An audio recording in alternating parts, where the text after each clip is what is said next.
Scanning రిపోర్ట్స్లో thyroid ఉందని వచ్చింది. అది కూడా చాలా ఎక్కువ వచ్చిందండి. 7th మంత్ ఆ టైంలోకే.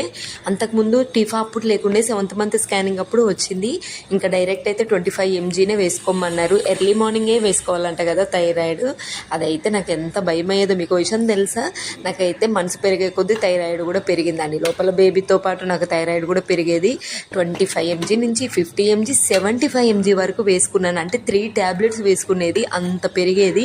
లోపల బేబీకి ఎఫెక్ట్ అవ్వద్దు అనేసి ఎక్కువ వేసుకున్నాను. నాకైతే క్షణం ఈ ప్రెగ్నెన్సీ అయితే నరకంలాగానే అనిపించేదండి. మూమెంట్స్ ఉండకపోయేది, థైరాయిడ్ పెరిగేది, ఫుడ్ అస్సలు తినకపోయేది. మనసు పెరిగే కొద్దీ నేనైతే ఓన్లీ టీ గ్లాస్ వాటర్ తోటే బ్రతికేలాగా అనిపించేదండి. అస్సలు తినకపోయేది, ఓన్లీ జ్యూసెసే. నాకు మంచిగా క్రేవింగ్స్ అనిపించేది మాత్రం మంచూరియా అండి. మా నల్గొండలో మంచూరియా బాగా చేస్తారు. ఈ థైరాయిడ్ పుణ్యం అంటూ మంచూరియా కూడా తినొద్దు అన్నారు, ఎందుకంటే క్యాబేజీ ఉంటుంది కాబట్టి. సో మీకు ఇలాంటి ఏ ప్రాబ్లం ఉందో కామెంట్ బాక్స్లో షేర్ చేయండి.